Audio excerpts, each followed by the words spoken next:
নমস্কার বন্ধুরা, যে যেখান থেকে আমার ভিডিওটি দেখছেন, আশা করি সবাই ভালো আছেন, সুস্থ আছেন। তো চলে আসলাম বরাবরের মতো আরেকটি নতুন ভিডিও নিয়ে। তো ঘুম থেকে উঠে চা খেতে খেতে ভাবি যে কী রান্না করব। যেহেতু এটা প্রতিদিনের একটা কাজ, আর যতই মাছ থাকুক আর সবজি থাকুক ঘরে, তারপরেও কিন্তু একটা ভাবার বিষয় থাকে যে কোনটা দিয়ে কোনটা রান্না করব, কোন মাছের সাথে কোন সবজিটা দেব, এই চিন্তাটা থাকে মাথায়। তো আজ এই যে তেলাপিয়া মাছ রান্না করব আলু বেগুন দিয়ে। তো তেলাপিয়া মাছটা গতকালকে, আর পাবদা মাছগুলো কিন্তু 8-10 দিন আগের ফ্রিজে ছিল। তো ওটা আমি না থাকা অবস্থায় কিন্তু বাজার থেকে হয়তো এনেছিল মাসি, কেটে কুটে কখন একদিন হয়তো খেয়েছিল, আর এমনিতেই পড়ে আছে অর্ধেকটি মাছ। তো ভাবলাম আজকে এই মাছগুলো বের করি, পাবদা মাছ তারপরে পুঁটি মাছ। তো দুটো মাছই আমি বের করে নিলাম, আর পুঁটি মাছটা আমি একেবারে হাতে মাখিয়ে, মশলা দিয়ে হাতে মাখিয়ে তারপরে বসিয়ে দেব, যেহেতু এটা অনেক দিনের। তো ভাবলাম যে ওটাকে বেশি নাড়াচাড়া করা যাবে না। তো রান্নার পরে যখন খেতে দিলাম, তো সবাই বলল যে না, পাবদা মাছটাও অনেক মজা হয়েছে, আবার ওই পুঁটি মাছটাও। তো কোনোটাতেই কিন্তু ঝোল রাখিনি, এই একেবারেই মাখা মাখা করেই কিন্তু রান্নাটা সম্পূর্ণ করেছি। এই জন্য যেহেতু অনেকটা দিন হয়ে গেছে, কেমন বা হয় না হয়, তো ভাবলাম যে একটু এই মাখা মাখা করে রান্নাটা করি, যেন খেতে পারে। তো যে ঝোলটা দিয়েছে ওটা একেবারে শুকিয়ে নেব। আর পুঁটি মাছটা আমি নিজেও খেতে পারি না, ওই যে কাটার বয়ে, কারণ মুখে দিলেই দেখা যায় হয় গলায় লাগে, নতুবা মাড়িতে লাগে, দাঁতে লাগে। যে একটু যে স্বাদের জন্য একটু মুখে দিলে পরে দেখা যায় যে 1 ঘন্টা 1.5 ঘন্টা পর্যন্ত ওই কাটা বের করার একটা যুদ্ধ চলে। এই জন্য খেতে চাই না গুঁড়া মাছ। খুব মন চায় খেতে, কিন্তু পারি না এখন আর। তো মাছটা হয়ে গেছে, একেবারেই পোড়া পোড়া করেই নামিয়ে ফেললাম। তো এখন এই যে পাবদা মাছটা রান্না করব, আর অফ ক্যামেরায় একটু ডাল রান্না করেছি। আজ আর অন্য কিছু করব না, এই মাছগুলোকেই রান্না করব। আর একসাথে 3 রকমের মাছ রান্নার কারণে যে বললাম যে অনেক দিন হয়ে গেছে ফ্রিজে, তো এই জন্য ভাবলাম যে রান্না করলে কিন্তু যে কোনো জিনিসই খাওয়া হয়ে যায়। আর এই ঘরে পড়ে থাকলে তো এটা এই যে খাওয়ার আর উপযুক্ত থাকে না।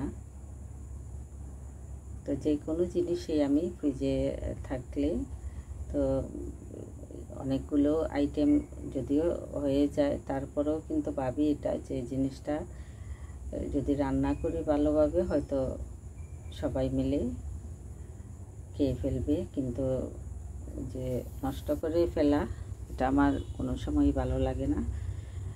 যে ভাত বলেন, তরকারি বলেন, সবজি বলেন, মাছ বলেন, কাঁচা সব জিনিসের প্রতি আমার একটা নজর থাকে সব সময়ই, যে গতকালকের তরকারিটা এটা ফেলে দেব না, এটা আজ একটু কম রান্না করে গতকালের তরকারিটা দিয়েই আজকের দিনটা হয়তো চলে যাবে, এইভাবে চিন্তা করি। কিন্তু মাসি থাকলে খুব যন্ত্রণা আমার, কারণ মাসি কিন্তু এগুলো একেবারেই খেয়াল করে না, অনেক জিনিস নষ্ট করে।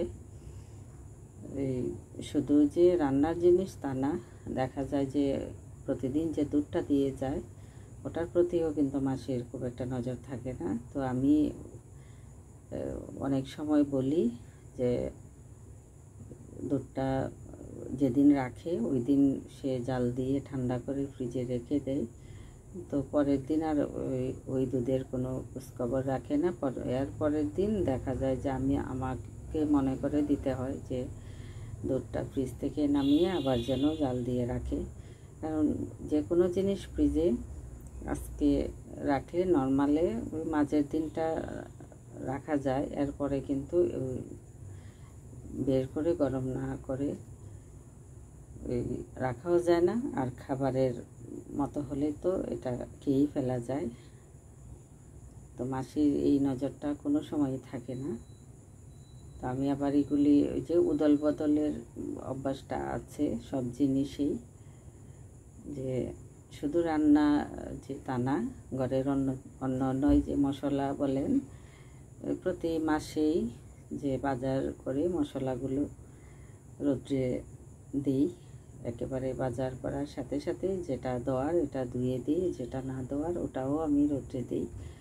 তো আবার মাঝখানে আবার একটু আধটু মশলা হাতে নিয়ে যদি দেখি যে কোনোটা একটু রোদ্রে দেওয়ার মতো ওটাও দিই। এই খাবারের যে চালটা অনেক দিন হয়ে গেলে ওটাও আমি রোদ্রে দিই, আটা সব কিছুই রোদ লাগিয়ে নিয়ে রাখি ঘরে। আর প্রচণ্ড রোদ থাকলে আমার রোদে দেখেই মন চায় যে সব কিছু রোদ দিয়ে একেবারে শুকিয়ে নিয়ে রাখি গুছিয়ে এরকম। তো এই যে এই ছোটো আলুগুলো সকালে চায়ের পরেই সিদ্ধ করে একেবারে ছিলে রেখে দিছিলাম, আর একটু বেগুন আর আলু একসাথে ভেজে তারপরে তরকারিটা রান্না করলাম। তেলাপিয়া মাছের সাথে আলু বেগুনটা ভালো মানায়, তারপরে কচুর মুখিটা দিয়ে রান্না করলেও ভালো লাগে খেতে। তো শেষে একটু জিরের গুঁড়ো দিয়ে নামিয়ে ফেললাম। তো আমি তো বয়সটা পরে দিচ্ছি, দুপুরে খাওয়া পরে। তো প্রত্যেকটা তরকারি কিন্তু একেবারে মন্দ হয়নি, ভালোই লাগছিল খেতে। আর বিশেষ করে বারবার বলার কারণ হলো, কারণ অনেক দিন হয়েছে মাছগুলো, এই জন্য কিন্তু বারবার বলা। এই যে তরকারিগুলো হয়ে আসছে সবগুলোই। পুঁটি মাছের তরকারিটা মানে কি আর বলবো, গরম ভাত দিয়ে সবাই খেয়েছে, বললো যে না ওটা বেশ ভালো লাগছিল খেতে। আর সবশেষে যে পাবদা মাছ। তো আজ এই পর্যন্তই, ভালো থাকবেন, সুস্থ থাকবেন, আমার পাশে থাকবেন। ধন্যবাদ সবাইকে।